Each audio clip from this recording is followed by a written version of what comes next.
Nahihirapan ka bang gumawa ng coloring books or pages sa Microsoft Office PowerPoint? Gusto mo bang matuto kung paano gumawa ng coloring page para sa mga anak o estudyante mo? O di kaya kumita sa Rocket Page? Huwag ka mag-alala, lahat ng ito ay tuturo ko ng walang bayad. This tutorial is totally free.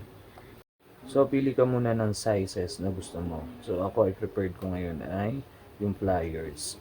So, pwede naman documents. So, ikaw nang bahala kung anong gusto mong sizes. Then, the next is text. So, syempre, halimbawa, letter A muna tayo. I-click mo lang yung text. Then, add text or letter E. So, kailangan may malaki at saka maliit.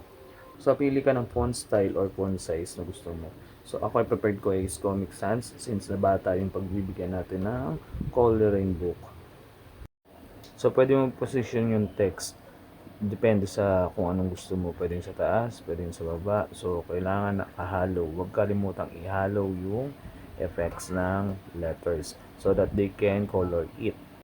Since naliliitan pa ako sa text, no? So, kailangan gusto ko gawin siyang 200 para mas readable siya. So, 120, then change natin siya sa 200 kasi maliit pa din para sa akin.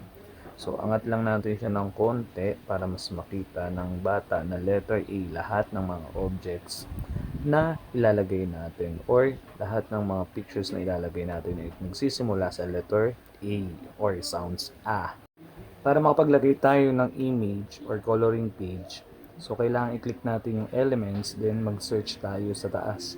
Type natin yung mga elements or pictures na related doon sa sounds A or letter E. So sa next pictures, punta ka ulit sa elements, tapos hanap ka ulit ng ibang mga image na nagsisimula sa letter A or sounds A. No? Tulad for example, ant. No? So, pwede ka hanap yan sa elements at dagdagan mo siya ng dagdagan hanggang at least maka 5 pictures or image ka. So, pag nahihirapan ka maghanap ng image na related sa sounds ng A or letter E, pwede kang gumamit ng internet like Google, Pinterest, doon ako naghahanap. Huwag mo kakalimutan na huwag ka maglalagay ng mga image na mayroong crown kasi meron yung mga bayad. So, yung kukunin lang natin yung walang crown. So, hanapin mo lang dyan sa elements yung mga bagay na free so that ready to print and produce.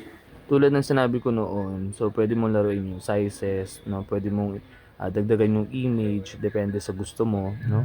So, hala ka na habaan mo lang yung pasensya mo sa pag-i-edit, pwede mong pagpalit-palitin ng pwesto na mas tingin mo mas ma-appreciate ng mga bata. So, thank you Canva for this free graphic design. So, by the way, Canva is a graphic design platform that provides tools for creating social media graphics, presentations, promotions, merchandise, and websites. So, malaking tulong si Canva di lang sa mga guro at estudyante, pati na din sa mga taong gustong kumita habang nasa bahay, basta may cellphone at internet.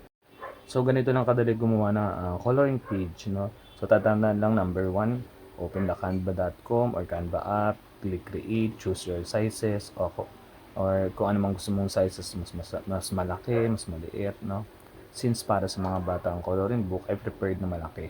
So, number 3, add text, no? Number 4, add element. Then, reminder, insert at least 5 pictures that start with the letter A since this is for kids, no? Number 5, maging creative by changing the sizes and positions of the element. Note, huwag kang gumamit ng crown because it's for premium. Then download and post it in your Rocket Page account. If you want this template, kindly comment free so that I can send a link. Marami ng sikat na vlogger sa TikTok, sa Facebook at sa YouTube ang gumagamit ng Canva para pagkakitaan sa Rocket PH. So maghanap ka lang sa internet ng mga reference mo para may guide ka at ibenta sa Rocket PH. So sana nasagot yung tanong mo na kung paano nga ba gumawa ng coloring page gamit lamang ang cellphone or laptop or even tablet sa Canva at pwede maibenta sa Rocket PH.